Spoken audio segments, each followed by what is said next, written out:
Hey everybody, John L. here. Hope you're all having a good evening. We are playing Castlevania 2 Simon's Quest today. So, I'm just going to get into it. It is the second Castlevania, I think, released period. I used to love this game as a kid, and after practicing, I realized I don't think it holds up all that well. Honestly, I feel like graphics-wise, and that's an improvement, controls kind of remain the same. Whoa. Didn't want to go that way.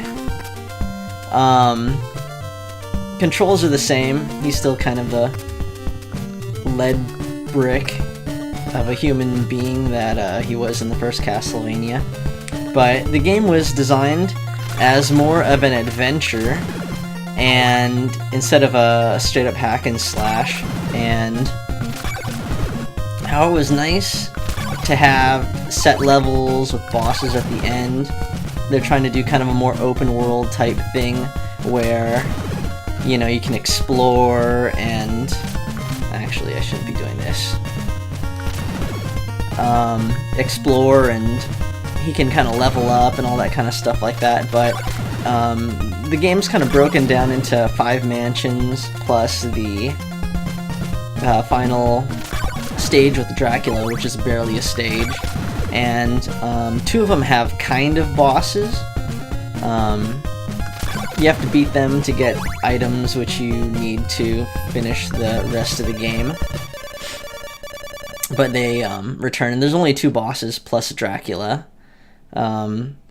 Dracula's final level is, you know, not even inhabited by monsters, so it's kind of a weird and kind of weak game in the Castlevania series. Honestly, 1's kind of a better Castlevania game, obviously, and 3 is definitely more along the lines of 1, and probably better than this. Again, this is set up more of an adventure-style game, instead of, you know, getting power-ups through breaking candles, like in all the other Castlevania games. You have to kill enemies and get hearts, which is also the way that you level up Simon. And there are, you know, various towns throughout the game where you're able to purchase the items that you'd normally get through the candles in the other Castlevania games. And just like well, although the items are the same, since this game has an adventure type tone, all the items end up serving a purpose, and there's other items which you need to reach certain locations and stuff like that. And as you can see, is the very famous annoying day and night transition. So we started when it was day, and it quickly became night. Enemies are more difficult at night, but they end up giving more hearts. What we're doing right now is, to start off the game in the first town, we can purchase the white crystal and holy water, which we'll need. That costs 50 each. So we're just gonna kill werewolves. Yes, we have to grind and harvest in this game, which is already kind of a bummer if you're, you know, a fan of the old school Castlevanias. Not the old school, this is old school, but like the original Castlevania and Castlevania 3. So we're just gonna keep doing this. When it's nighttime, the towns are also empty and haunted, so we're kind of stuck doing this regardless of whether we want to or not. So we're just gonna try to get as much in the way of hearts as we can between these werewolves here. There we go. We want to get these 2 guys to keep spawning and hopefully not die.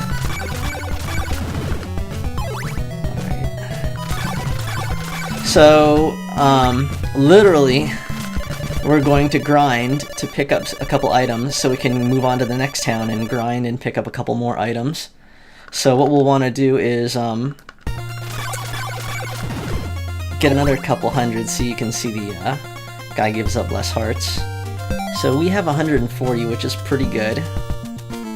Luckily there's a church, which is a place where you can heal up. So buy the right white crystal. So there are these guys distributed around towns. Usually they're inside places like this. And they're the ones who will sell you stuff. So this is how we get the holy water. It doesn't expire like in the other Castlevania games. You have it for the rest of the duration. When you press start, there's your item screen. So he has an E thing. I think that's experience. You get enough hearts and you will eventually level up, which I think gives you just more health. I'm not quite sure.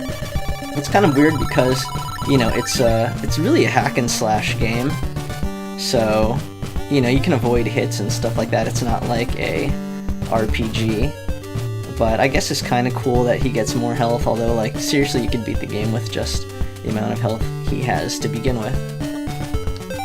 So already we're 40 on, so we spent 100 to get those two things. Now we want to get 200 so we can buy the chain whip and the dagger. And I think the dagger's not essential, neither is the, well, actually the chain whip is, because if you want to get the, actually no, I think you can buy the Morning Star and get the flame whip without having to buy the other whips. But anyways, yeah, so we're just gonna make our way to the next town, and you can see it's kind of a open world thing here.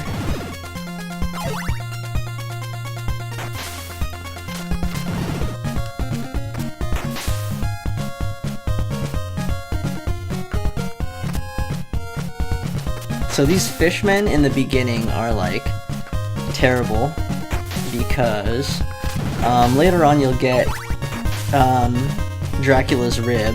So the whole point of this game is to go to the 5 mansions. So after the first Castlevania game, he was supposedly broken up into 5 parts, and now each of these mansions contain a piece of Dracula. So you need to get him, or get all the 5 parts, so he can be like reformed and you can fight him again at the end. But anyways, when you get each of these pieces, they actually kind of do special things. So the rib you can use as a shield.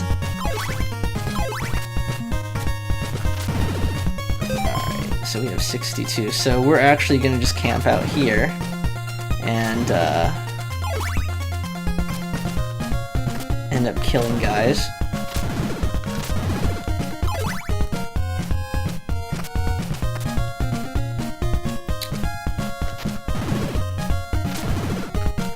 So getting the chain whip, you can get the thorn whip in the first city, but it's kind of a waste of money because the chain whip is better and it's literally just, what, like 5 screens away.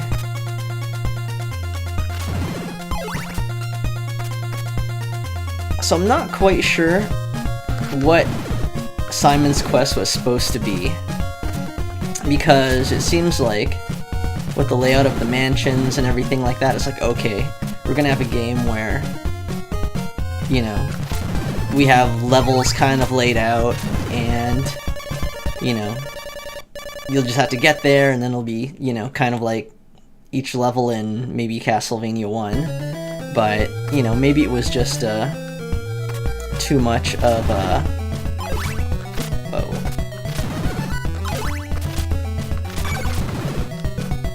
like too big of a goal, and, you know, they got this overworld stuff set up, but,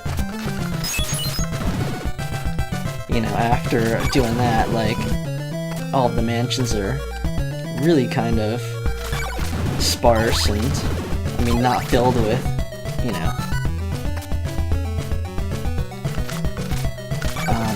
bosses or very, you know, variety of bad guys or anything. So there we go, we actually just gained a level right there. I guess it's nice because you, you know, get your health filled up.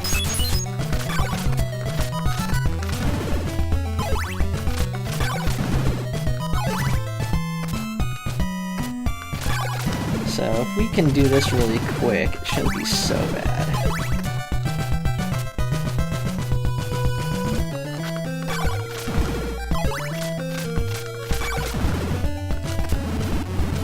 Ugh, and there's like marsh that if you like walk into, you'll get hurt.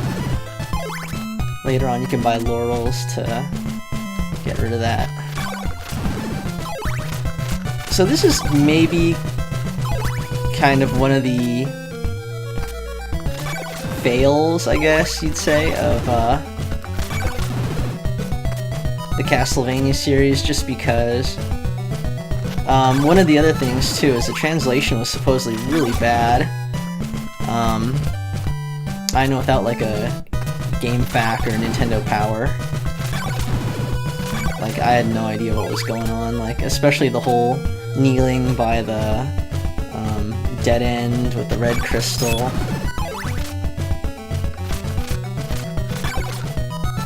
It's like a famous Nintendo WTF moment type thing. So I guess in the Japanese version of this,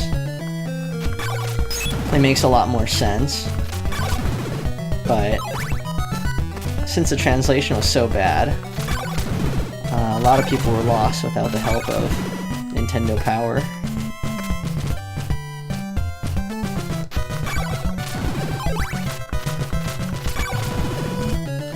In general, I think there's just a lot of confusing clues. And speaking of clues, in each of the mansions, you'll find, kind of like how they used to hide the meat in blocks, or the power-ups in the original Castlevania. Hopefully we have 200. They hide clues, but the clues are almost just nonsense in this game. Oh. Need 4. One more.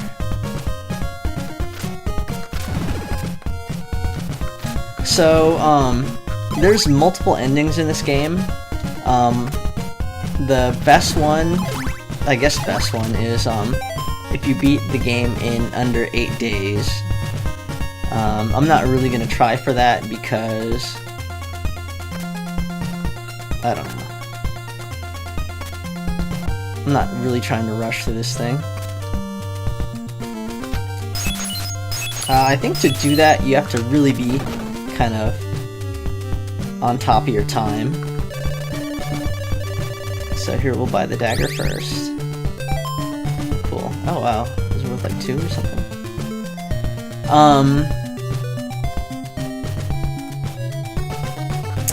Yeah, I think the next one's like, what, 13 to 15 days or something like that, and then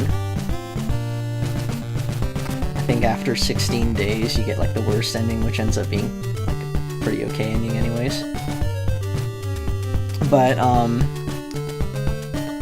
I know in the mansions, like, time doesn't pass, so you can grind there.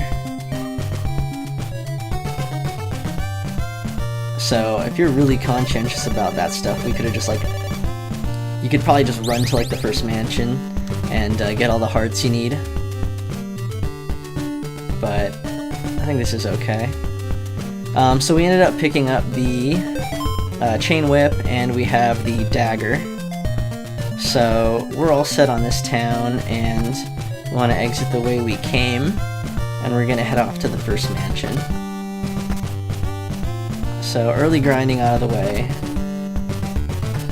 At least the grinding's not too bad. The maximum number of hearts you can hold is 256, so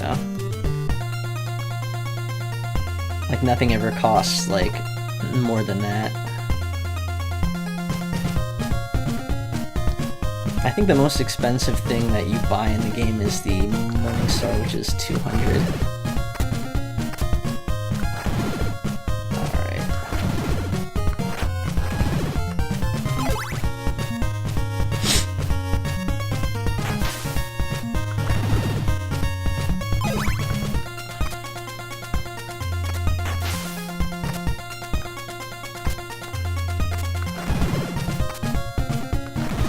So even the jumping and levels and all that kind of stuff are... So here's the first mansion, which is Berkeley Mansion. So this is what the white crystal that we bought does. Well, I can't select anything else, but basically it just makes this brick appear. Maybe like another one. I don't know.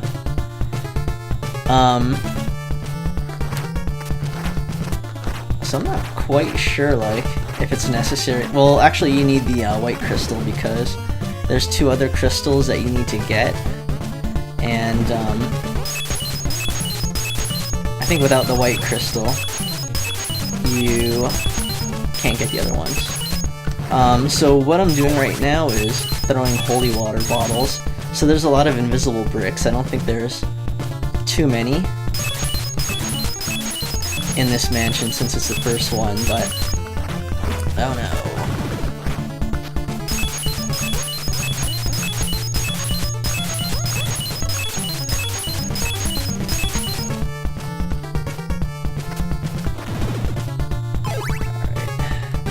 But especially later on, you'll want to do that, or you'll kind of want to get in the habit of doing that, just because there will be spots where they just set you up to like fall through. Oh man, there we go. Simon and his good old jumping.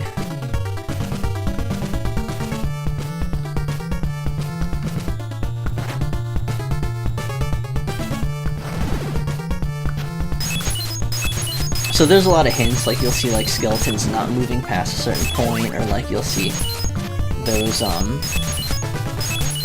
slimes kind of just flying up through, like, you know, the floor. So again, the mansions are good for, see, there you go.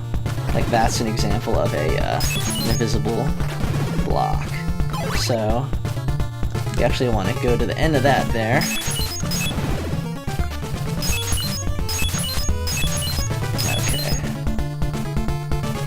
And so in each of the mansions, Dracula's body part is in some kind of orb, and you need to buy an oak stake to like open up the orb. So that's what that sales guy is doing there. So we'll need 50. It'd be nice if we could go through there, but whatever. So we need 4 more.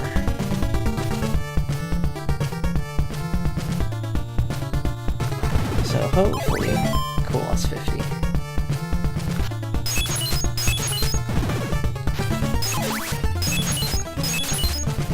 Alright, I think the dude was over here.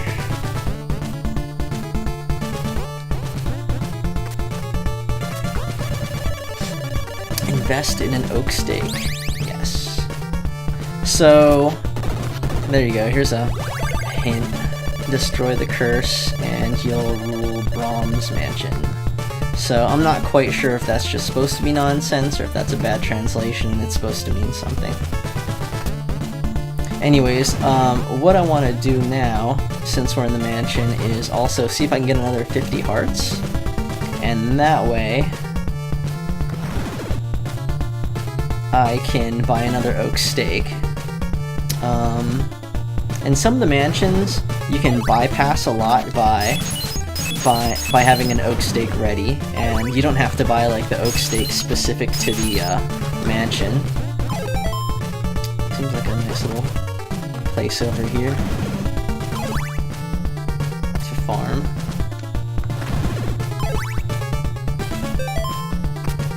So it's kind of boring. I think that's the biggest drawback of this game. It's just, in general, kind of boring. It's a lot of walking around, it's not a lot of boss fights, it's a lot of repetitive scenery. The towns, the mansions, the overworld, I mean, like, there's just not a lot of variety. I'm thinking maybe the first Castlevania even had like a bigger variety in just backgrounds and levels and scenery and all that kind of stuff like that. I know for a fact that Castlevania 3 definitely did.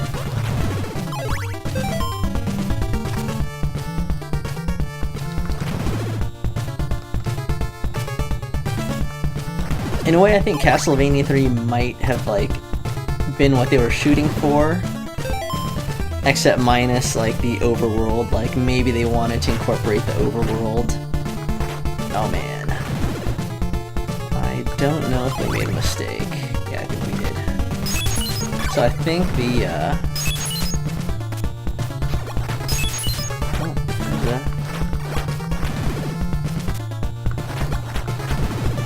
So I don't think they're really cruel in this game, so you don't... Oh, okay, that's a dead end. Yeah, okay. We messed up. See, that's why you want to use the holy waters there. Oh.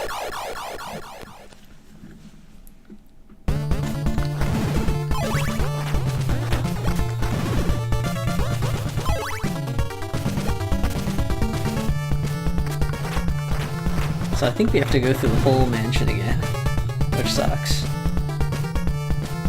Because this is how you would actually exit. I hate these guys.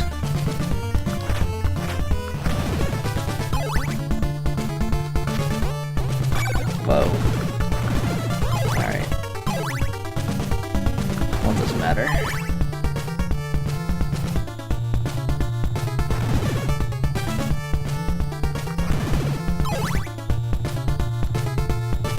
So, the mansions aren't tremendously long either, and it's not like this first mansion is short. It's kind of about average. Ooh, that was lucky.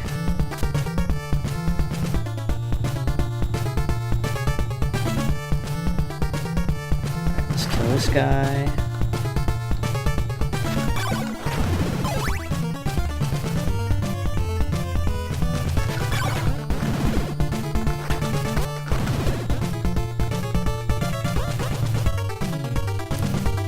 Sucks. We were seriously like one step away from like the end. Alright.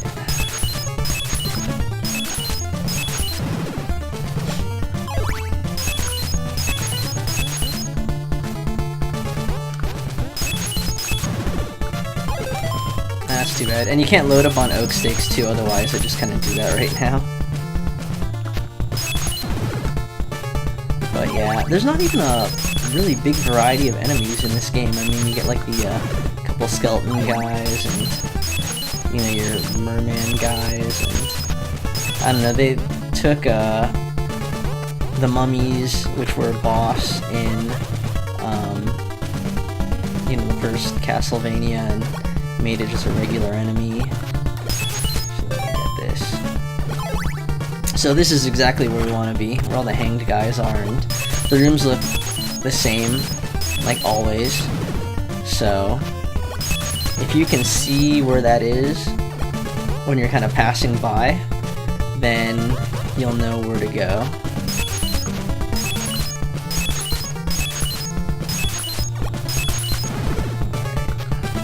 Can I sneak through here?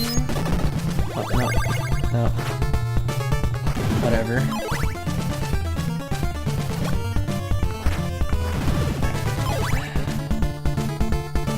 So it was somewhere around here.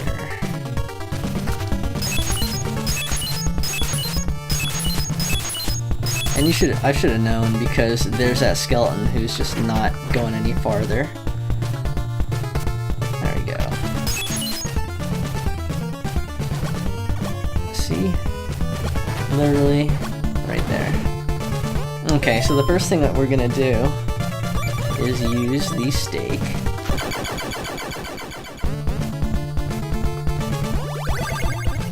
Possess. So a lot of these early like Nintendo games had like really bad translations, so that's how we got the possess Dracula's rib.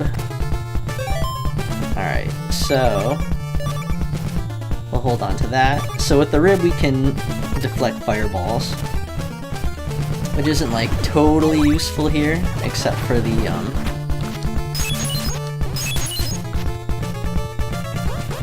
Alright, so I want to skip this and go back to the oak stake guy, so that way I don't have to worry about buying an oak stake in the next.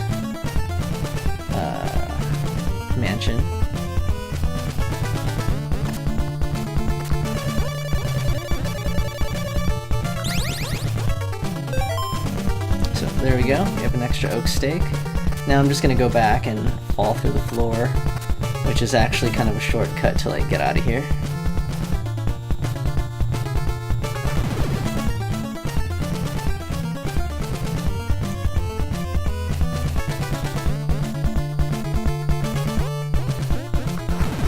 And the music in the mansions are all the same, and the music on the overworld's all the same. The only place the music changes is when you get to Dracula's castle. So,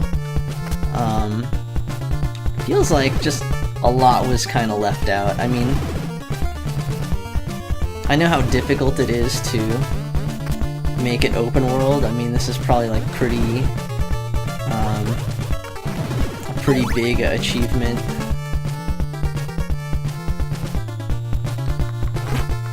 Like in 1980, you know, whatever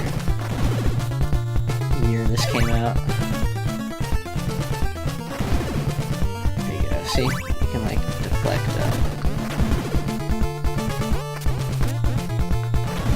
fireballs right there. I don't think we can... Yeah, okay, so we're stuck there though. So he always has that one block jump, so you don't want to jump before the block because you'll end up in the water.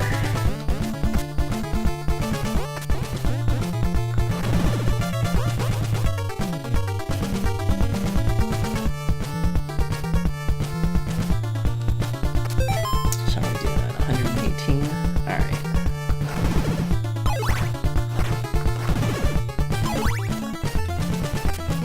Alright, so since we have the rib